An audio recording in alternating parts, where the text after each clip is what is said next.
The Spurs beat the Lakers to advance to the semifinals of the NBA Cup by the score of 132-119. The Spurs were on fire tonight, shooting 45% from three. Let's start with the Lakers and the Spurs, Chandler. Yes, sir. It was a little ugly, and it got ugly quick. A little resilient comeback there for the Lakers towards the end there, but they are on their way to Vegas. 132-119. Stephon Castle, 30, 10, and 6. De'Aaron Fox, 20. Luka did have 35, 8. LeBron, 19 and 15. The Lakers just lost to the San Antonio Spurs by 23 points in a must-win game to reach the NBA Cup semifinals in Vegas. The embarrassing part? Victor Wembanyama didn't even play. 19-year-old Stephon Castle dropped 30 points, 10 rebounds, and 6 assists while LeBron and company watched their Vegas dreams evaporate. The Spurs ran the Lakers off their own floor without their best player, and the questions about this Lakers team just got louder. Here's my question for you. How does a team with LeBron James and Luka Doncic lose by 23 to a Wembanyama-less Spurs squad? Drop your theories below. LeBron against Barnes. Connects. Well, and we'll see a lot of that isolation. Just naturally nice. Ayton floats it in. Let's set the scene. Lakers versus Spurs, winner goes to Vegas for the NBA Cup semifinals. High stakes, bright lights, exactly the kind of moment where the Lakers usually show up. LeBron loves these stages. The franchise thrives on big moments. And yet, they got absolutely demolished, 132-119, by a San Antonio team missing their generational talent. Stephon Castle, the 19-year-old rookie, put up 30 points, 10 rebounds, and 6 assists. Devin Vassell added 20. Harrison Barnes chipped in with solid minutes. The Spurs shot the ball early in the shot clock, pushed pace relentlessly, and made the Lakers look old and slow. Which, to be fair, they kind of are. Luka had 35 points, 7 assists, 5 rebounds. LeBron, 17 points, 14 rebounds, 6 assists. But Austin Reeves struggled tonight. Rui struggled tonight, and they just could not defend, Joe. Stephon Castle had 30 points, 10 rebounds, 6 assists. They had, if I'm not mistaken, I think they had 7 players in double figures. Their bench scored like 44, 45 points, and the Lakers only got bench production from Marcus Smart. But, Joe, watching this ball game, and we know Austin Reeves struggled tonight. That's an anomaly. He's played great the entire season. So we know they can score. Luka's going to give you somewhere between 30 and 35 a night. Austin Reeves probably going to give you somewhere between 25 and 30 a night. LeBron is going to be the third option. He's going to give you somewhere between 15 and 20 a night. The issue is not going to be scoring. The issue is going to be, can they defend consistently? LeBron had 19 points and 15 rebounds. Luka Doncic had 35 points. Austin Reeves had a decent game, but none of it mattered because the Spurs came out with energy the Lakers couldn't match. The most embarrassing part isn't just that they lost, it's how lopsided this game was from the start. The Spurs jumped out early and never let the Lakers feel comfortable.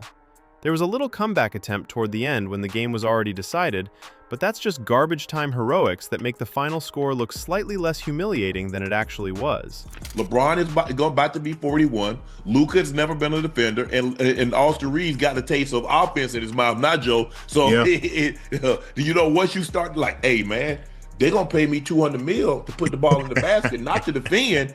And so that's going to be their issue. But I was surprised but how well the Spurs played tonight. Were people surprised by this result? Some analysts said no, they weren't surprised at all. The Spurs are a real deal team this season. The narrative around San Antonio has been that they're a team to watch out for in the future, that the future is bright with Wembanyama and their young core. But this game proved something different. The future is now. They're ready right now, not in 2 or 3 years. And they proved it by dominating a Lakers team that should have been motivated, should have been locked in, should have desperately wanted to get to Vegas and continue competing for the NBA Cup. Instead, the Spurs' pace was too fast. They got up a bunch of shots. They were confident and loose. The Lakers, built with older veterans who are supposed to have championship poise, just didn't respond well. That was a wonderful showcase of everything that's been driving their success this season. And it starts with combining the level of offense that we've seen in this now 12-game stretch without Victor Wembanyama with the game-breaking defensive talent that is Victor Wembanyama. When they combine those two things, they become what I think is an incredibly imposing playoff threat. Even without Wembanyama in the lineup, everybody stepped up. Stephon Castle having a huge night is significant because it shows this isn't just a one-man team relying on their 7'4" unicorn to carry them. When your best player sits and you still blow out a playoff-caliber opponent, that's a sign of legitimate depth and team quality. The age and hunger factor is worth discussing. The Spurs are young guys trying to prove themselves every night. For them, getting to Vegas meant something beyond just basketball. It's a chance to win bonus money, $500,000 per player if they win the whole thing. For rookies and young players on smaller contracts, that's life-changing money. Even for established players, free $500,000 that's not on your contract is serious motivation. And they've been playing like this on offense for weeks now. Everything you saw tonight, that was not just a one-night thing. That was not just it's the Lakers and they get punked by athletes. This is stuff they've been doing to everybody. The Lakers, on the other hand, have guys making massive salaries. LeBron's not hurting for money. The financial incentive, while nice, doesn't carry the same weight. And when you're older, when you've been to Vegas countless times, when you've won championships and seen everything the NBA has to offer, finding that extra motivation for an in-season tournament is harder. Some people suggested the Lakers just weren't as hungry. The young Spurs wanted it more, wanted to experience Vegas during the season, wanted that bonus money, wanted to prove they belong. The Lakers showed up expecting their experience and talent to be enough, and the Spurs punched them in the mouth from the opening tip. The defensive issues for the Lakers are glaring. They're ranked 18th in defensive rating, 21st in defensive efficiency. Their offense is elite.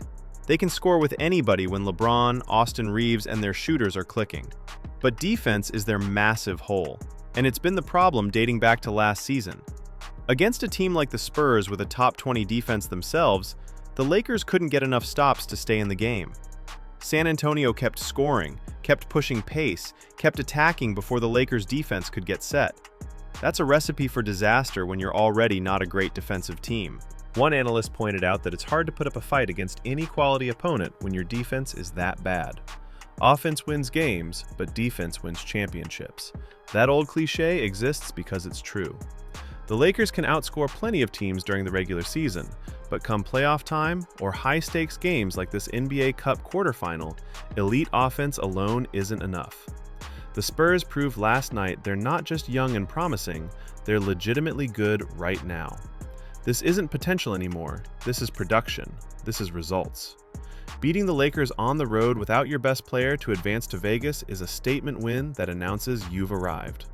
For the Lakers, this loss raises serious questions about their ceiling this season. Rich Paul, LeBron's agent, said earlier this week that he didn't think the Lakers were contenders, that they didn't have enough. He got pushback for those comments, people accusing him of being negative about his own client's team. But last night's performance kinda proved him right. Austin Reeves and whoever they run at the other guard spot aren't elite defenders.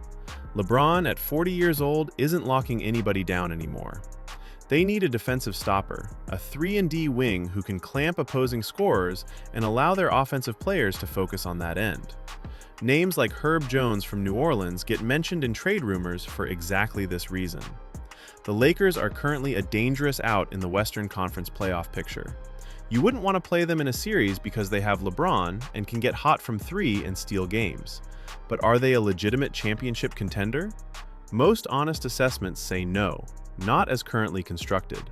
They're in that 4, 5, 6 range in the West, solidly above average but clearly below the Thunder, who are on pace for a historic season, below the Nuggets when healthy, below the Rockets who have been surprisingly elite, and based on last night, below the Spurs too.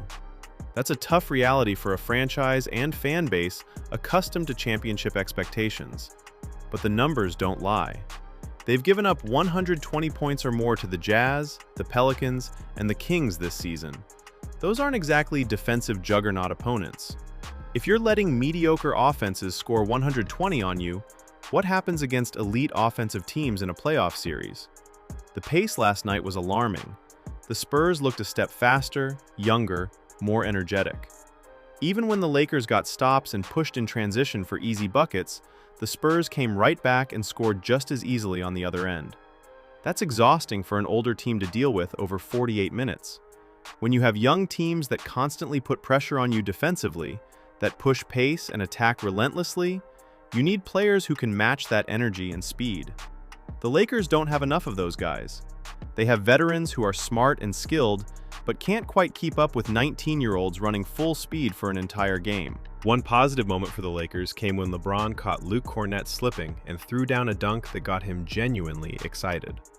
The reaction said it all. He hadn't been over the rim like that in a long time. It took him 2 dribbles to get past Devin Vassell, and maybe a 25-inch vertical to finish over Kornet. But the fact he's still doing that at 40 years old is remarkable. In the past, prime LeBron makes that play with 1 dribble and absolutely posterizes whoever's waiting at the rim. Now it takes a bit more effort and the dunk isn't as emphatic, but he's still capable of moments that remind you who he is and what he's done. Just not consistently enough to carry a team past hungry young squads like the Spurs anymore. The Spurs' core of Stephon Castle, Harrison Barnes, Devin Vassell, and, when healthy, Victor Wembanyama is legitimate. There's been speculation about whether San Antonio should pursue someone like Giannis Antetokounmpo in a trade to accelerate their timeline. After last night, that conversation gets more complicated. On one hand, pairing Giannis with Wembanyama would be absolutely terrifying for opponents. 2 7-footers who can handle, pass, defend, and dominate in the paint? That's a cheat code. But on the other hand, you've built this core from scratch. These guys are homegrown, bought in, playing unselfish basketball and winning right now. Why blow that up for a big name when what you have is already working? Stephon Castle said after the game that nobody cares about who gets the shine, they just want to win. That's exactly the mentality you want from a young team. No egos, no stat chasing, just competing and winning together.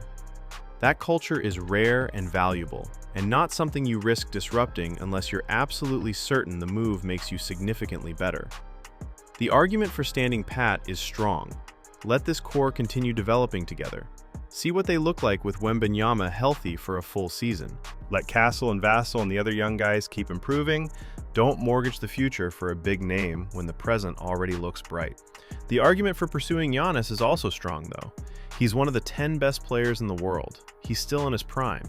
The window to pair him with Wembanyama while both are at their peak is limited.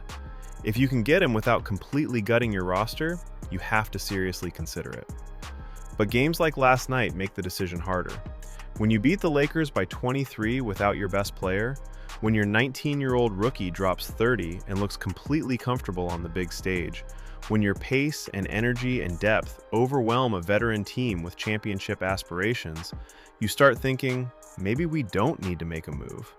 Maybe what we have is already good enough. The Lakers, meanwhile, have to figure out their identity.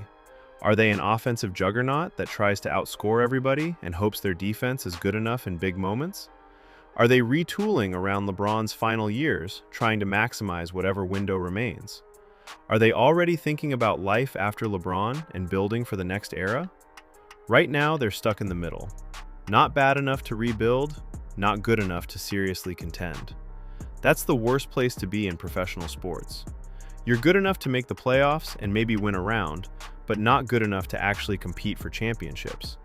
You're too good to tank for high draft picks, but not good enough to attract top free agents who want to win now. The loss to the Spurs crystallized all of that. On a night when they needed to show they belong among the West's elite, they got dominated by a young team missing its best player. The excuses are thin, the concerns are valid, and the path forward is unclear. The Lakers lost to a Wembanyama-less Spurs team by 23 points in a game that exposed every weakness this roster has. The Spurs are for real right now, not just in the future. If this breakdown made you realize how different these two teams' trajectories are, smash that like button and subscribe for more honest NBA analysis. Because when 19-year-olds are running 40-year-old superstars off the floor, we need to talk about it.